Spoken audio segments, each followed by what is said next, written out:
We're back, and this time you got some commentary from myself. This is my first time trying this. I'm personally trying to catch up on some videos, lessons, so to speak, and let's do this. So, the real world campus is essentially business classes, various business classes, and it's sprinkled with coaching, life lessons, principles, and concepts that are helpful to young men and even women. So let's start here. Twitter conservatives don't matter. There seems to be a common thread with the conservatives, by the way.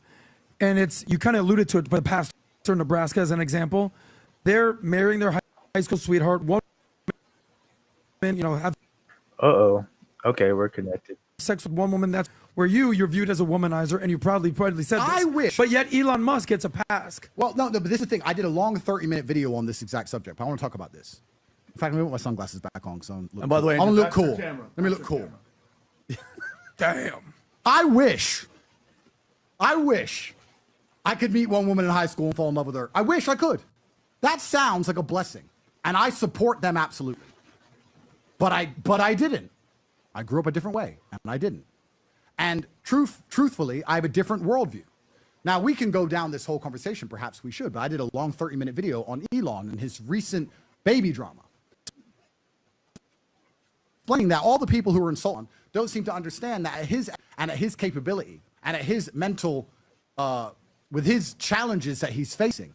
I don't know the guy personally, but I would argue that his primary interests are rockets in space and Tesla. He's probably not that interested in sitting around with girls and having date nights. He wants to do rockets and Tesla. So what does he need from females? Children. So that's what he does. Does he pay for them? Does he take care of them? Are they safe? Does he love them? Yes, but he has other concerns. This is the business of kings. That's what kings do. Progeny, sons, heirs, cool. Back to work. I understand Elon, absolutely.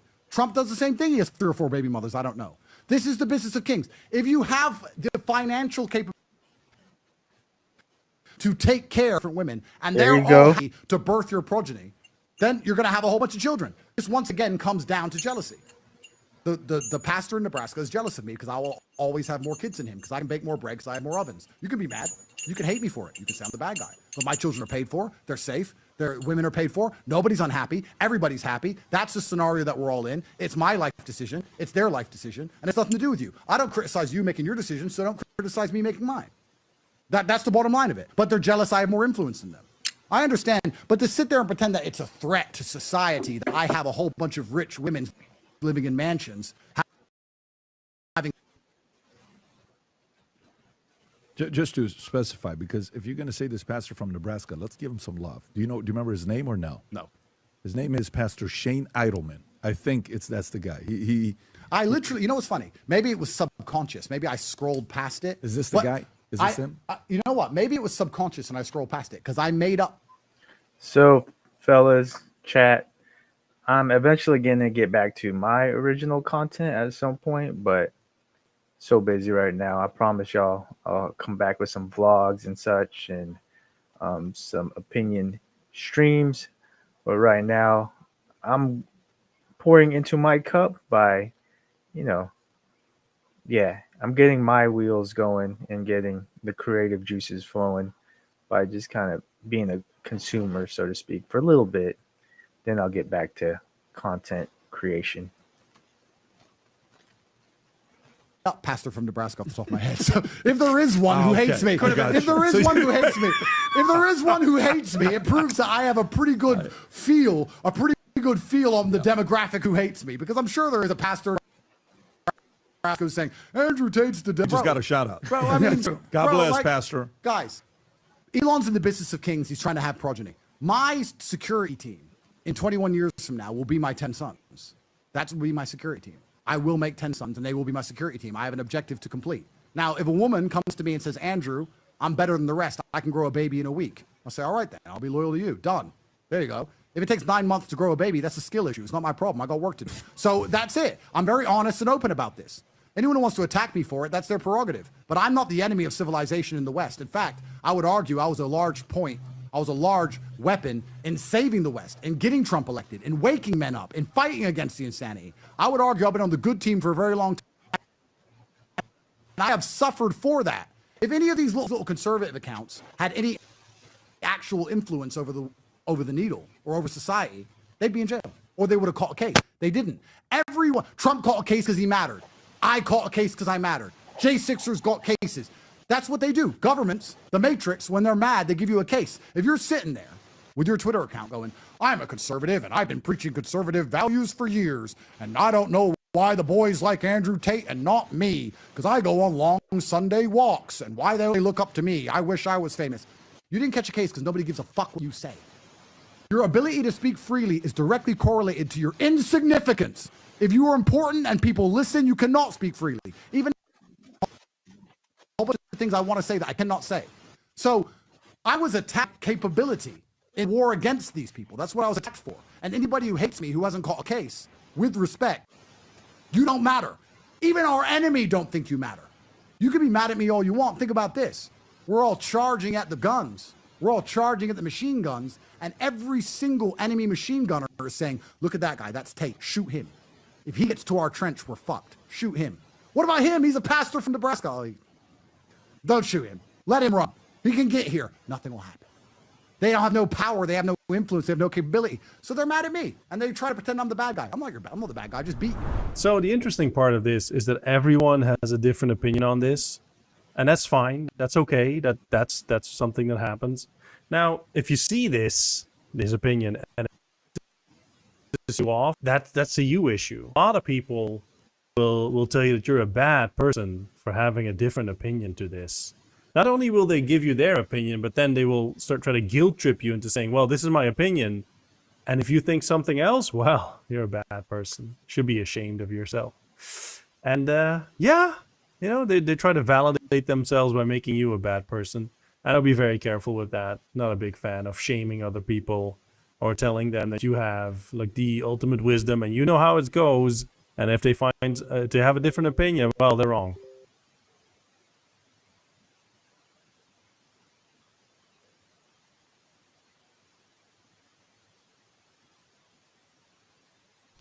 Tate, you say that having children is the business of kings, right? Correct. So I don't know how many you have. Elon's at 14. I don't know if you're trying to compete with him. Pat has 4. And he's very loudly and proudly said he'd have 20 if he could. Yep. What I want to understand is the role of a father. We see basically the decline in civilization right now, especially in America, about the lack of fathers in homes. We talked about the African-American community. How often should a father be with their child? And I'd love to get PBD's opinion on this, because it would seem to me he's way more hands-on with his children than you. So how do you grapple with that? Interesting question. And I would say that instead of just talking about fatherhood, let's talk about masculinity in men as a whole, because depending how competent you are as a man depends how potent you are with your time. So before I apply this to fatherhood, I'm going to apply it to something else. If you are a man who works in Starbucks and you're not that interesting and you're not that successful, for you to have a woman to be loyal to you, you need to be next to her all day, every day. You need to hold her hand, and you need to be with her every night. And you have to come home every day, and to talk to her all the time, and text her all the time, etc. If you're one of the most famous, important, rich men in the world, you can talk to a girl an hour a day or 20 minutes a day, and you can see her once a month, and she'll be loyal to you. Why? Because of the potency of the man, the capability of the man. It's like most things. You need less alcohol than you do need a whole bunch of weak alcohol. And I argue it's the same with fatherhood. I think the best fathers are so busy getting things done that yes, they see their children. And I see my children all of the time. I see a different child every single day. So I'm with my kids 2 or 3 times a week, all of them. But I'm so busy getting things done that I can't be with them all the time. It's true. I argue that would be offset by the fact that I am who I am. If I meet an average person on the street, someone I've never even met, and they say, I watched your videos, you changed my whole life, and I meet them for 5 minutes and I shake their hand, it becomes their story for the week. I can have an influence on people quickly because I'm potent. And it's the same with my children. My father raised me that way. My dad could be home an hour a week because he was my. Now there's other dads who are bad dad. I'm home all the time. You're a couch potato. You ain't raising your son being a couch potato. You may be there, but you have no impact because you don't matter. I have stories to tell. I'm fighting the Matrix. I'm interesting. So I would argue. Same with Elon. Let's apply it to Elon. Anyone who says Elon can't be a good father because he has so many kids is an idiot. You think Elon, with his influence and his brain and his capabilities and his achievements, can't see his children for a few hours and make a massive impact on them? You think his children aren't going to grow up and know that his dad is the first person to colonize Mars and be proud of his last name? Of course they will. Of course. If you want to be a couch potato and sit at home and have no stories to tell and no capabilities and think that makes you a better father, well, then you're just an idiot. And you're not even raising your kids because YouTube's raising your kids or the school's raising your kids. You're sitting there porn and watching fucking with Dave fucking, what's his name? No. Dumbass. Ass. You're jerking off over porn. So these people aren't better fathers than me. That's an attack vector they're going to use against me. Of course. I'm not saying I don't see my children. I'm saying they don't matter. I'm saying that I believe with my financial capability and with my achievements, I can have a whole bunch of children. I can put them all on private jets in and out and see all 10 in a day if I need to. And I believe I have a large enough impact on them. My children listen to me and they respect me and their mothers are happy. That's my view. You're saying quality time is way more important than quantity of time. I'm saying your capability of as a man in all realms, your capability as a man reduces the amount of time you need to spend there. Look at a CEO. A CEO can spend an hour a week in a business. He's the CEO. Mm-hmm. It's different than if you're a normal guy. You got to be there all the time. I believe that potency as an individual allows you to speed run things. You can speed run fatherhood. You can speed run being a boss. These CEOs who have 20 companies and they just turn up once a month because he's the boss. It matters when he's there.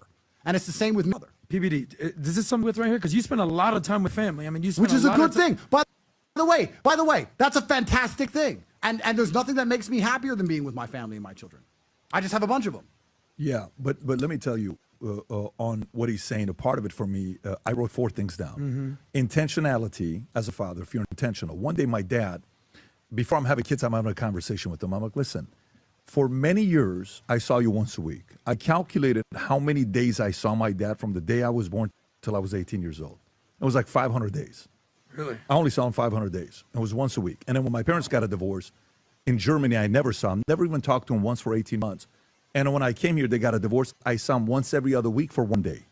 So you're talking about what? 26 days a year. 26 days for 5 years. Do the math. I've seen the guy 500 days from 0 to 18. He's my hero. He lives with us, right?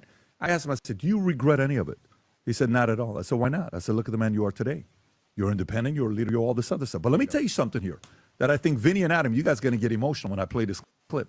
Have you seen Gene Hackman said about his father? No. Gene Hackman just died, years old.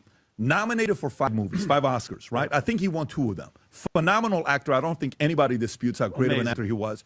His house, where one time at Pebble Beach, the guy says, that's Gene Hackman's $30 million house. This is like 12 years ago. He's asked here about his father. In this interview, he's 78 years old.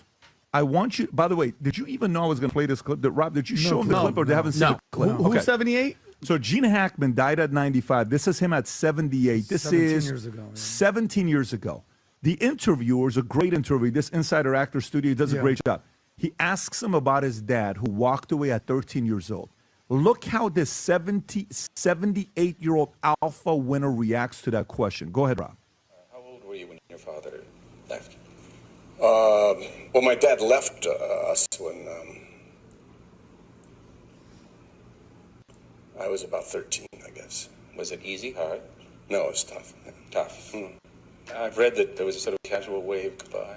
Yeah, I was down the street playing with some guys, and he drove by and kind of waved, and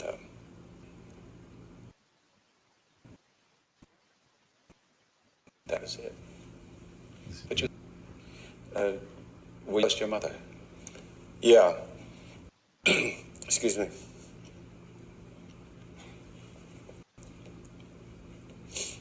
Did life change radically? It's only been 65 years or so. Wow. Still affects him at 78 years old.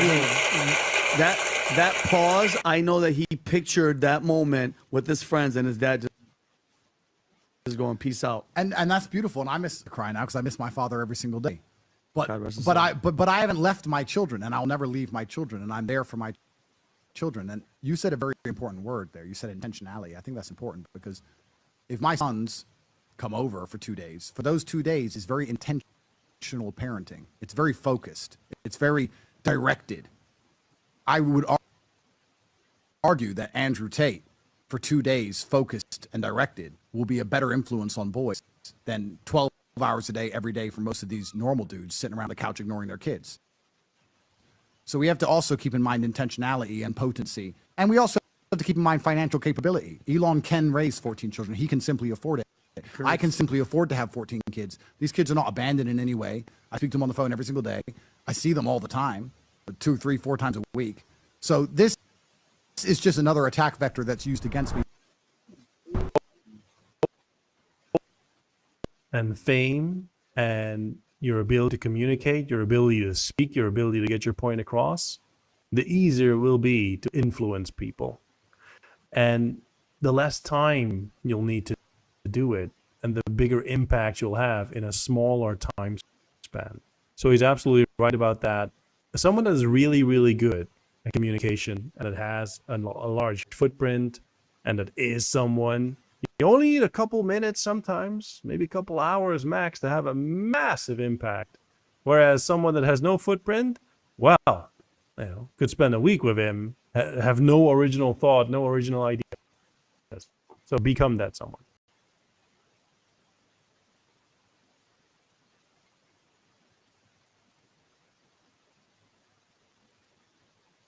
It's hard to call me stupid, and it's hard to call me broke, and it's hard to call me unsuccessful. So the easiest attack vector on me is to call me a bad person. So they simply say Andrew Tate's bad. Well, why is he bad? Oh, because he doesn't see his kids. How the fuck do you know? How the fuck do you know? Oh, because he hates women. Says who? Oh, I made a joke. Sure, I made a joke. I hate women. So many women around me. I hate them, and I'm such a bad person. Oh, but he was accused. Accused who? Romania? Like, this is all garbage, right? There's nothing I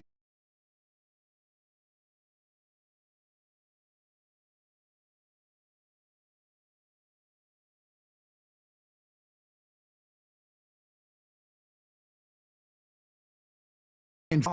Sometimes I cannot be sitting at home with the kid playing kid things because I have to do big, important things. And my son will call me after he's finished karate and he's beat some kid's ass. And I'll say, good job. You're living up to the Tate name. Now I have to go beat the prosecutor's ass. And we're warriors. And I'll see you in 2 days. The jet will be waiting. See you soon, son. And everyone's going to attack me and insult me, and that's fine. But is that very interesting, what your father said about who the man you are today, right? Can't you judge by results? Isn't that how we're supposed to operate anyway? The whole scientific method is you do X, Y, Z, what the outcome. So your father did what he did to make you who you are. I saw my father about the same. And I am who I am. And I see my kids more than my dad saw me.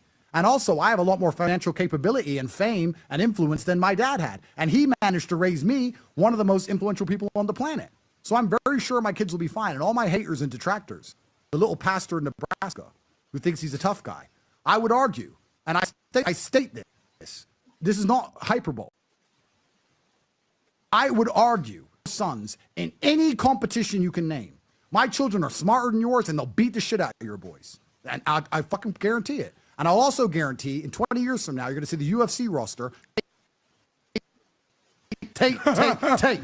So you can hate the results are world champions when the results are endlessly influential males, which continue to fight the matrix as I grow old.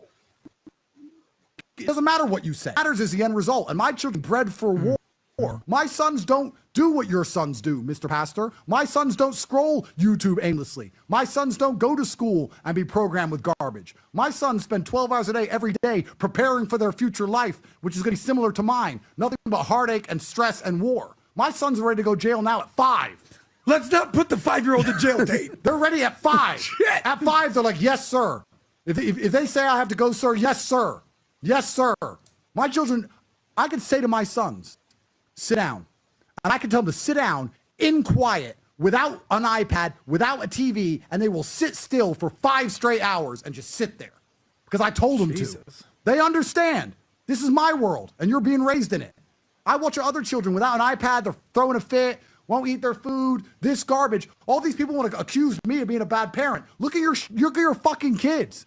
My kids are quiet on planes. My kids are in a row. My kids are saying yes, sir, no, sir. My kids are quiet on command. My kids don't need entertainment. My kids are perfect. And I'm not just saying that as a father. I guarantee you, when you next see me and my children, you're going to be like, he wasn't lying. My kids are soldiers. So don't worry about my children. Worry about yours. And if you really believe that I'm a bad parent and you're better than me. I'll tell you what, your son and my son can meet in the cage. We'll settle it. 5-year-old kids in the cage? 5, 10, 15, 20, 60, doesn't matter. You tell me when your kid is ready, and my kid will beat the shit out of yours. And I'll beat the shit out of you. Would you? Anytime, any place. Father, son, Royal Rumble, Cole Dana. That'd be ridiculous. Anytime, any place. Father, son, Let's go. Cole Dana. Hulk Hogan. I will get pastor by his neck. Show him. I will show him a man. I will get that pastor by his neck and finish him. And my son will do the same to his offspring. Pat, I want to hear the rest of your list because you went to one and then he started doing 5-year-olds in cages. I will finish them. Well, we'll see how this all plays out. He could very well be right. You know, I have 2 kids now. A third is on the way. Can be here any minute. And he has many, probably aiming for dozens. It's all good. You know, Elon has 14. Obviously, that requires a different approach.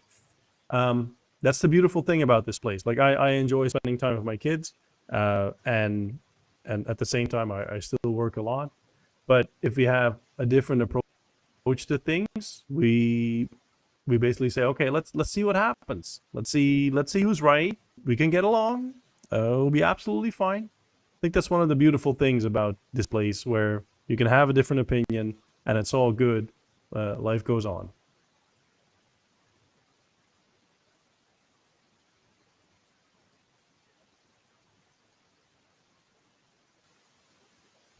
Do you believe in hitting your kids? I believe in life, there is a line in which violence appears. I want to make this very clear because people are going to try and misinterpret it. I do not believe in abusing children. I do not believe in beating children at all. But I believe in life, there is a line in which violence appears. And this everyone, girls, say, yeah, you're right, shouldn't hit girls. I'd never hit a girl. Say, well, that's not necessarily true. I'm sure if a girl turned up and set your house on fire and then killed your dog and then tried to stab you, you do something, right? I mean, police officers shoot women when they charge at them with knives. Like, nobody is off limits to violence. Yeah. There is a line that if you cross, violence appears. Now, do I hit my kids? No, because I don't have to. But would I? Sure. If I say, you better stop, and he disobeys me. You better stop, he disobeys me. I'm a man and you're a child, and I'm about to show you why.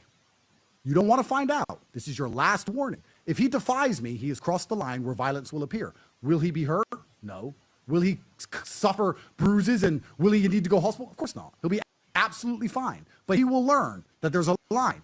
Now, we all know that, men. We all know if I get in your face and keep talking too much, sooner or later, we're going to fight. We all know that, right? So how can I raise boys and not prepare them for the real world? The real world that we live in, not the false world that women want to live in, not the false world that liberals want to live in. In the real world, if you run your mouth, sooner or later, you're going to get checked.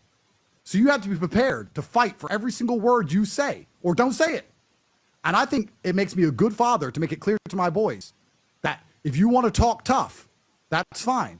But there will be consequences. Now, if you beat me up, then you can keep talking. If you beat me, then you can talk. It's Yeah. You want back to this you want kid. some of this? Yeah, say to him, look, I've given you an opinion. You've given me your opinion. It seems there's an impasse here. Yeah. It looks like we have to go kinetic, sir. So if you beat me, then you can continue to tell me you want Cheerios. But I've said there's no motherfucking Cheerios. So it is what it is. So the answer, truthfully, respectfully, would I hit my children? If they cross the line, yes. Am I psycho? No. Have I had to hit my kids thus far? No. But one of the main reasons I don't have to hit them is because they know I would. Let's analyze this. This is important. One of the reasons I don't have to hit my kids is because they know I would. One of the reasons the police don't have to shoot you is because you know they would. If you knew the police would never shoot you, you wouldn't comply. You comply because you know there is a threat of violence at the end of it. And there's a lot of people who are anti-violence, right? People go, oh, violence is bad. Guys, wake up. Violence is the underpinning of civilized society. Violence runs everything. This world we currently live in is run by violence. Why am I returning to Romania on the 23rd of March? Because if I don't, they'll put out a piece of paper. It's just a piece of paper. What can a piece of paper do to you? Well, that piece of paper means guys are going to come get me. And who are those people? Why don't I tell them to fuck off? Because if I do, they will become violent. That piece of paper has power because it is backed by the threat of violence. A police officer has power because it's backed by the threat of violence. And a father has power because it is backed by the threat of violence. My sons know if they disrespect, there will be consequences. I want to watch this again because it reframe of the question that's being asked. The whole conversation is reframed because the question is asked, like, hey, do you believe in hitting kids? Which is a loaded question, you know. If you say, if you say yes, well, that's going to be bad. So what he does is he reframes the whole thing. He reframes it into basically saying, hey, we all know the answer. Like, every one of us knows once you cross a certain line, that's when violence hits. Doesn't matter who you are. You could be a pet. You could be a child. You could be a woman. You could be a grandpa. Doesn't matter. You know, it could be your neighbor, your best friend. Once you cross that line, well, violence ensues. But it's a great reframe. I'll watch it again. Solid.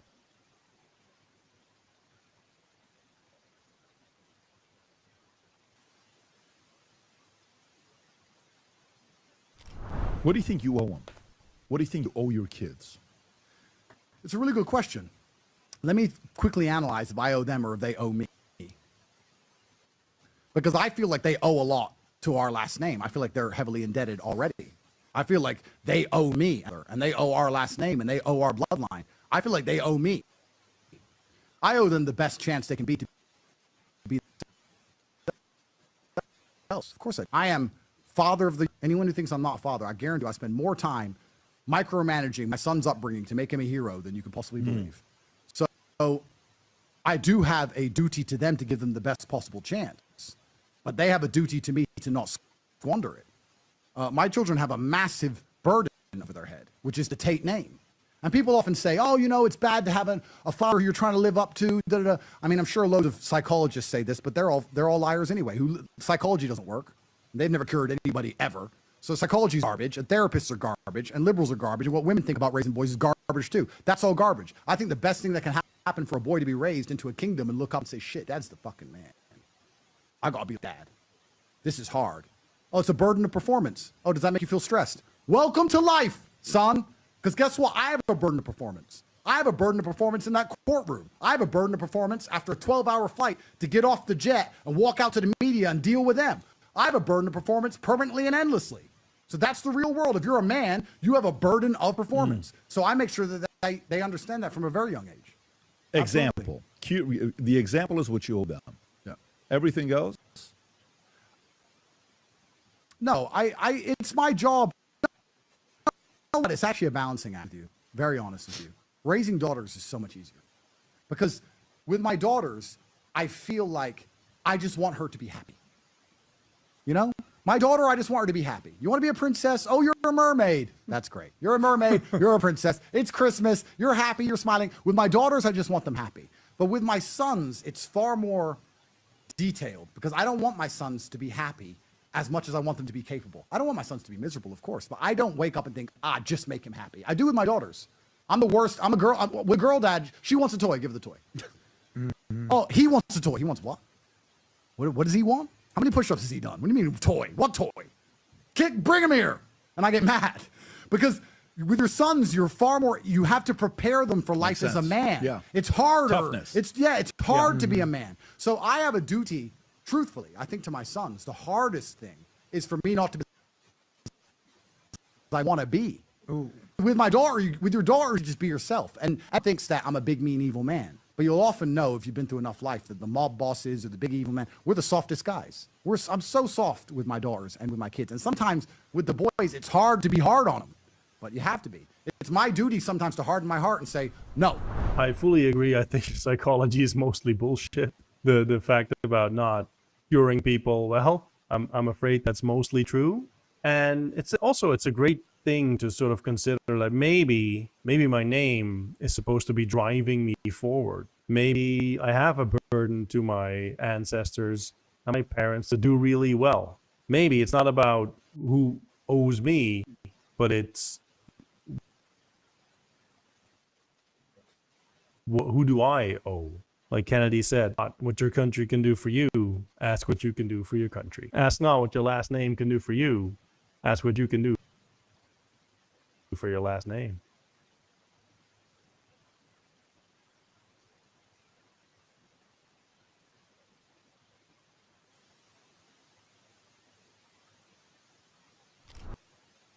You know, we talk about marriage. There's a really great guy. There's a really great guy on Twitter, Devin Erickson, I think his name is.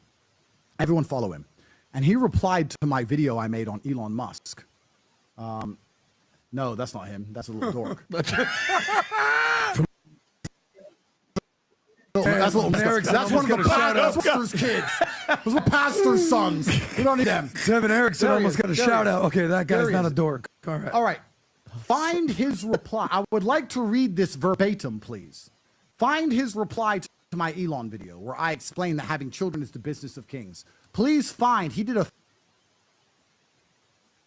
thread breakdown of it. This is about 2 weeks ago. His reply to my Elon video.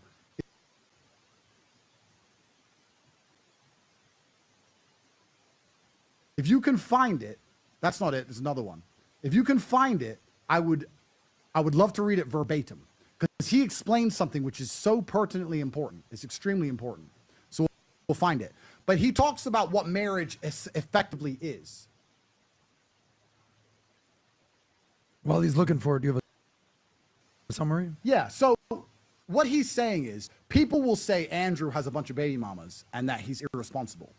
But truthfully, a man's true obligations are protection and provision. This is why the Bible said if you rape a woman, you have to marry her. People see that as, oh, that's bad for the woman. But what they were trying to do is say to men, you're responsible for what you create. You now need to protect her. You must provide for her because of what you've done. It was almost like marriage was punishment for the man, but an obligation. And he was explaining that marriage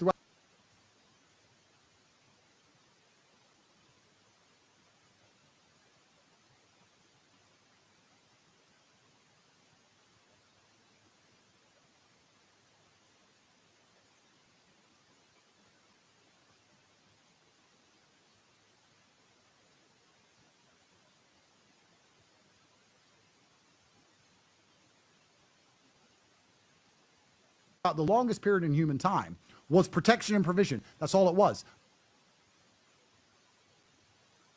A king could have more wives because he could protect and provide for more wives. He's saying marriage was not bouquets.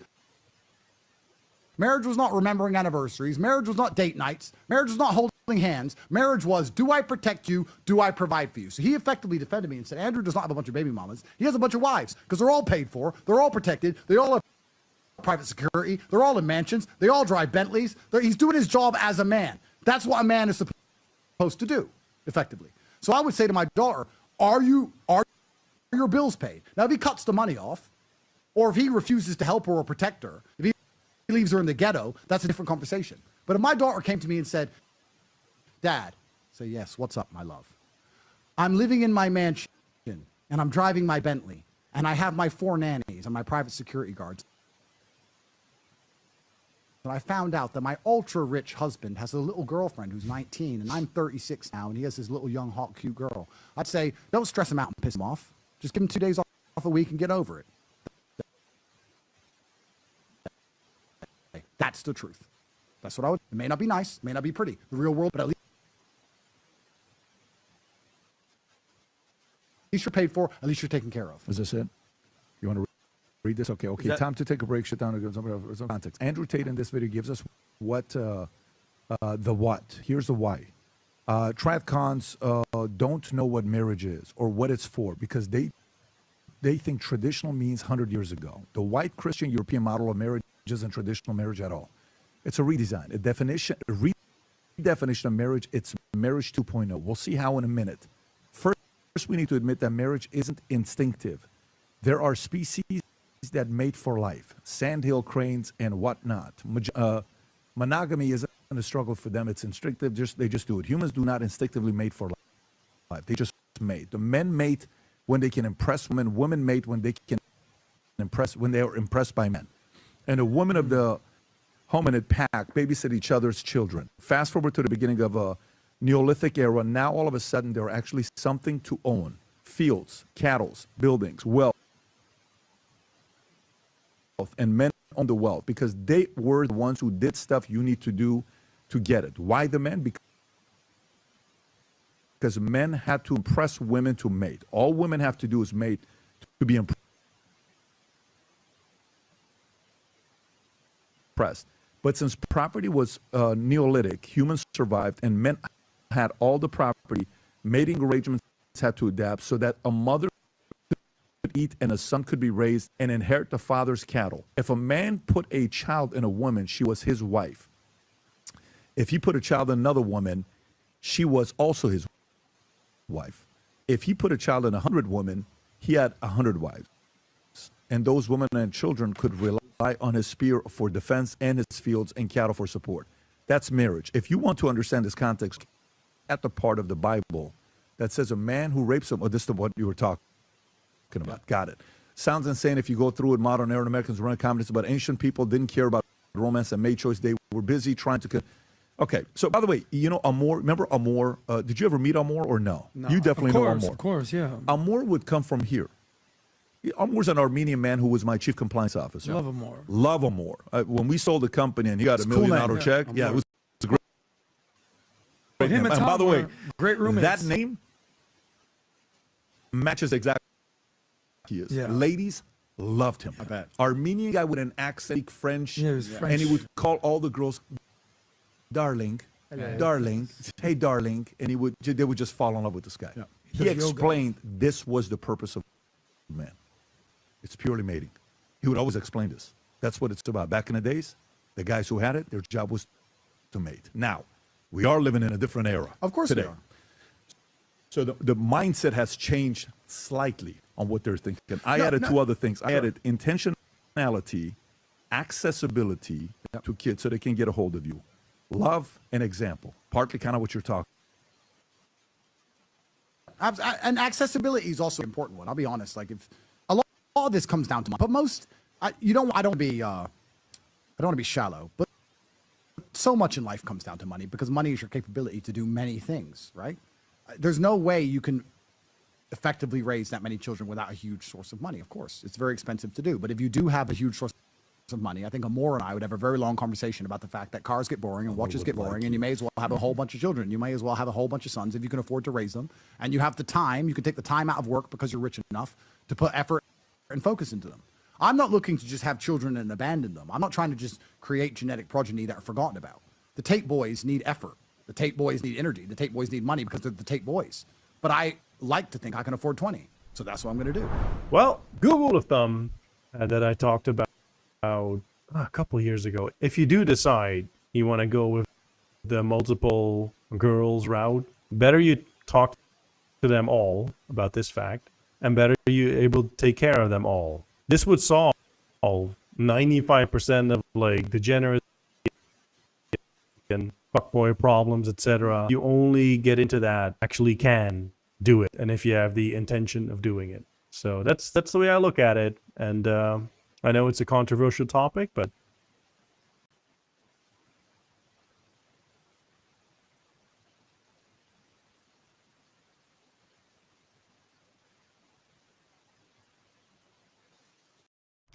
Women are in a very interesting position now where they are, while also being better than us because they're girl bosses, while all don't like or they end up not liking, they didn't do it, someone tricked them. So we're in this three-phase garbage scenario where women are better than you plus children, because when I say that the women I'm with are happy for me to have children with other women, you've tricked them. They're full-grown adults. I thought they were equal. I thought they could come up to their own conclusions. I thought they could sit there and go, you know what? A life from Andrew Tate. I get to be with one of the most famous men in the world. He's extremely security conscious. I get to be very rich. I know my kids are going to be brown, sexy, tall, strong. They're going to have Patek Philippe's, diamonds, etc. It's fine. That's their decision to make, right? But people are going to pretend that I fooled them somehow. And I actually think this is an interesting segue into how we fix modern society. And one of the most important distinctions we need to make as a civilization in the West. Because all of our problems, from false rape charges, which I know a lot about, to feminism, to all of this garbage, comes down to this impossible scenario where bosses embed everything, while also being equal, while also needing DEI to get anywhere, while also being children who are permanently tricked into everything. And this is a really interesting scenario to be in. And I'll give you a very simple example. If there's a crazy bitch, woman, Megan Kelly, you know, If there's a crazy woman, right, and she's nuts, and she takes Valium to sleep every night, and she's on mental health medication, and she drinks all the time, and she's crazy, and everyone knows she's a hoe. She's been with all the guys in town, and I marry her, and then she divorces me and takes half my money, and I come to you guys and go, guys, I used to be rich, had to cut the spaghetti in half, I lost it, she took all my money. You will sit and say to me, why did you marry her? She's nuts. Everyone knows she's nuts. You will blame me, right? Whereas if a woman goes out, takes drugs, gets high, gets drunk, goes to the club, kisses 4 men, kisses the 5th man, gets in the taxi with him, goes back to the hotel, has sex with him, has sex with him, has no problem with that sex, asks him for a handbag 2 years later. He says no, then cries rape. No one will say, why did you do all those things? Why were you high? Why were you in his hotel? Why did you have sex with him? Instead, we'll say, that man's a predator. Why? We always blame the man. Women are not held accountable ever. It's always the man's fault all of the time. My argument to that is, if that's the paradigm, if the men are permanently the only ones we blame for anything, then how can you make women better than us at everything and give them any kind of autonomy? You have to either say to women, listen to your father, then listen to your man, because you don't know good for yourself, or you have to say, you know good for yourself, so you're responsible for the scenarios you find yourself in. All of the world's problems come from the fact that we're picking and choosing, like Schrodinger's cat, picking and choosing at random, depending on the scenario, whether a woman is better than a man or a completely helpless child all of the time. And when you have society, there's not a single problem you can't tie back to this exact thing. And it's scary and it's dangerous.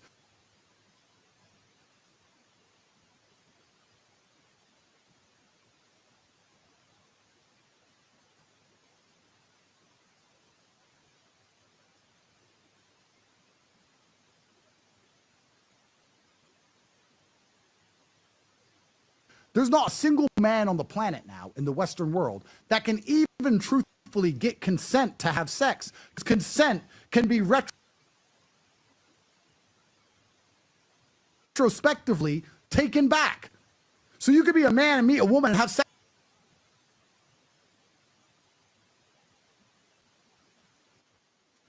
with her and have a full relationship. You could be with her for 2 years. And you could be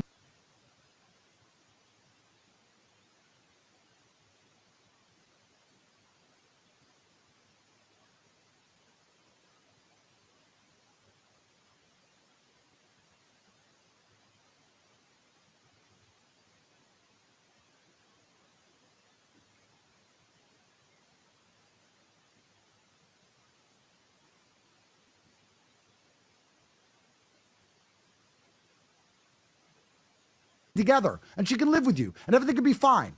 And then the second she doesn't like you,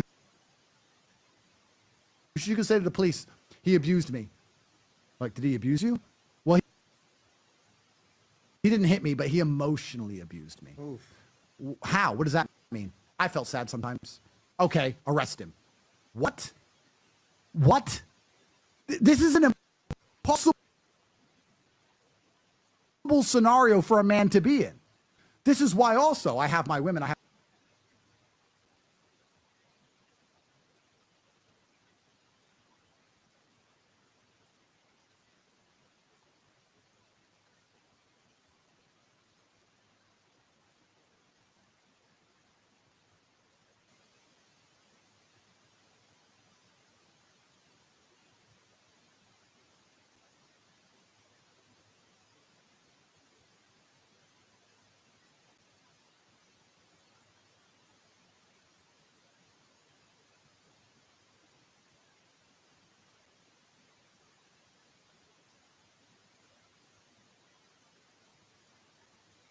my wives. I'm done. All these beautiful Instagram models, stop begging. I'm sorry. I'm done. I don't trust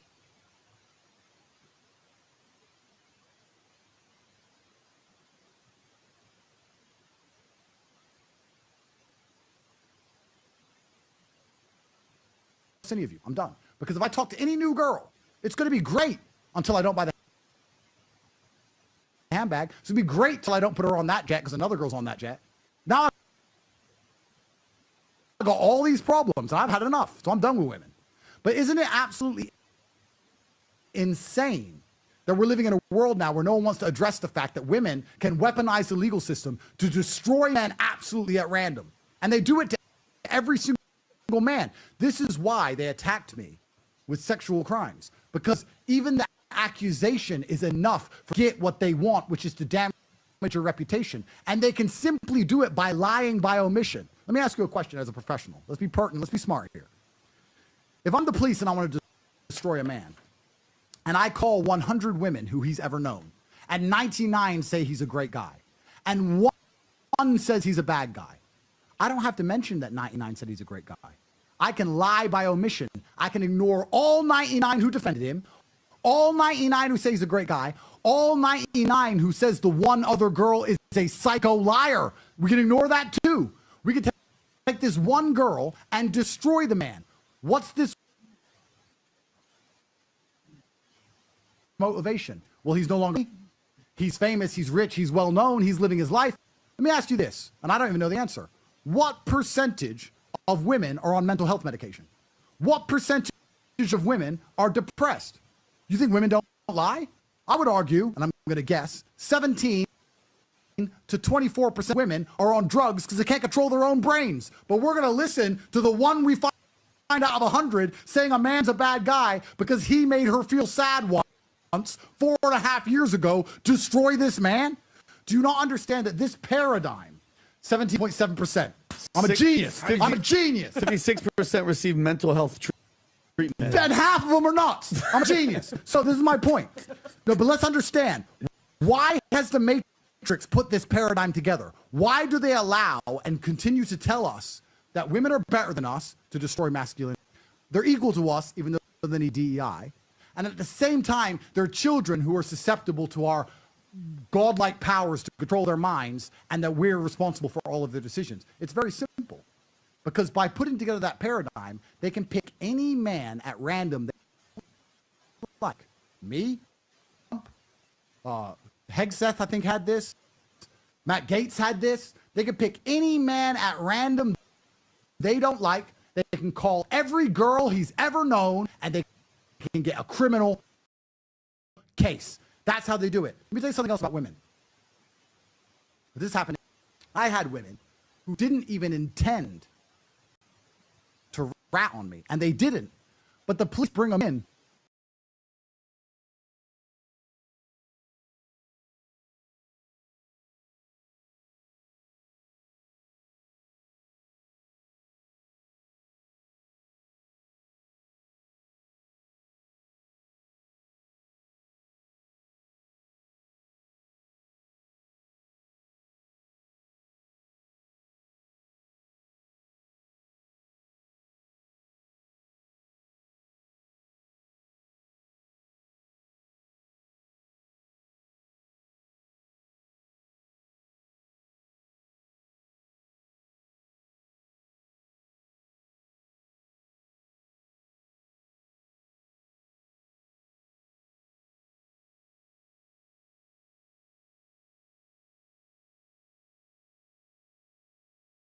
Women, what they're doing, police are trained to say is the warriors, the men. Now, if you're the kind of man who's going to stand up and fight against the system and fight against the matrix and resist enslavement, have you had sex? Probably. You're probably not advise them against men. And this is something that not a lot of people understand. And it's scary.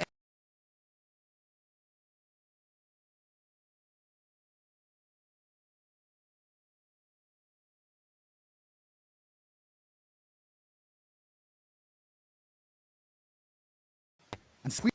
I thought human trafficking, I didn't know what human trafficking was. I thought human trafficking was getting someone, beating them up, putting them in chains, dragging them somewhere, keeping them chained up, and forcing them to do something, sex or wash dishes. That's what I thought human trafficking was. But in this insane subject, are children who can be fooled into anything. They're saying human trafficking is, no, you used the lover boy method. You were nice to her. And because you were nice to her and you used financial incentives to make her do something. You're telling me I was nice to my girlfriend her a handbag, and that made her do something, and that's human trafficking. Guys, analyze this. A present, and she does any, even if you didn't tell her to do it, they could say he made her do that. He made you talk because he bought you heads. Guys, please understand, no man. And that's why they keep this so vague. People talk about consent all the time. You need to get consent, get consent. How can you get something they can take away years later? You can't get consent. That's why a huge proportion of the men, the young men in the world today, are just checking out girls and checking out sex. Like, oh, fuck this. It's a mess. I'm not even getting involved in it. I can't blame them. It's a minefield. Nobody's safe from this garbage. Absolutely nobody. So, yes, good thing to always remind yourself of, regardless of what you think about, women or the role of women, or it's very easy to start to get pissed off at women because, it's not fair. And you take this red pill or this black pill where you're like, oh my God, it's not fair. The world isn't fair. Now, before you go into your super villain era or your Batman arc, just remind yourself, it's always your fault, bro. Every single time. Everything that ever happens to you as a man, that's on you. That's on you. You can blame other people. You can blame people for whatever hangs between their legs or whatever color they have or whatever belief they have. I don't care about that. But in the end, it's always you. You're sort of in charge of your life. So would always put that like in front of you. Like, all right, whatever happens, it's going to be up to me.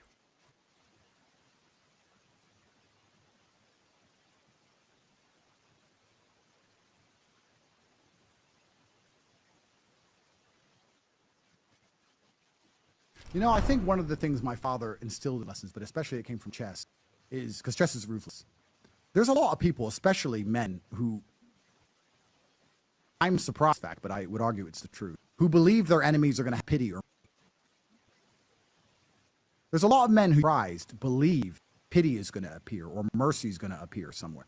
And if you change your mindset and change your framing to understand that your enemies are never going to have mercy on you, they're never going to see you as a human, they're never going to feel sorry for you ever, then the only end result to that is action. And the only action is to fight back. There's a whole lot of men who go, well, if I'm just quiet or if I just behave or if I'm just good in front of the police or if I'm just nice to the judge, they'll let me off. No, they won't. Your enemies are out here to mercilessly crush you. They don't care about what happens to you. They do not feel responsible for the consequences. They do not have empathy for you. They're not interested in any of that. Look what the liberals tried to do to the conservatives when they had power. The biggest problem with conservatives is we don't do that. Right? We're going to allow our enemies to just walk around and get away with everything. Right? But when they're in power, they crush mercilessly. That comes from chess. When you're getting crushed in a chess position, praying that he's nice to you in a tournament is insane. It's not going to happen. When you're in the cage and you're fighting and you're on the bottom and he's grounding and pounding you, you can't sit there and go, maybe he'll feel sorry for me. None of this is real. None of this is real. So when I look at the UK, I look how insane it is. I look how they're trying to destroy my life. I look at how they're wrecking the country. I look at how everything's a complete mess. I don't sit there and expect these people to one day wake up empathetic. I don't expect them to one day wake up and get a brain or wake up one day and realize what they're doing wrong. I see them as violent who have no intent other than instill fullism amongst the entire population. So there's only one choice. You let them do it or you fight back. What are you going to do? You either let them get away with it or you resist them. So my intention to become UK Prime Minister is absolutely 100% legitimate. I want to save the country I grew up in. Because if I don't do it, they're going to succeed. There's only ever been a good man against a bad man. If you're going to let the bad men run rampant, they're going to finally conquer. So I am absolutely serious about saving the United Kingdom if I can. I'm going to do my absolute best. That's why they want to put me in jail.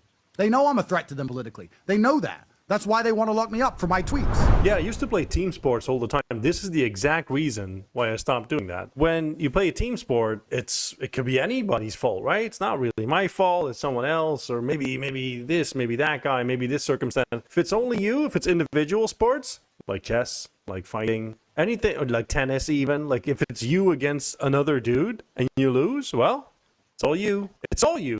And I think that's a very comforting thought. Obviously, it's not always a fun thing. You fail, that's not fun. But at least you know who was in charge and who was at fault. It's always you, every single time.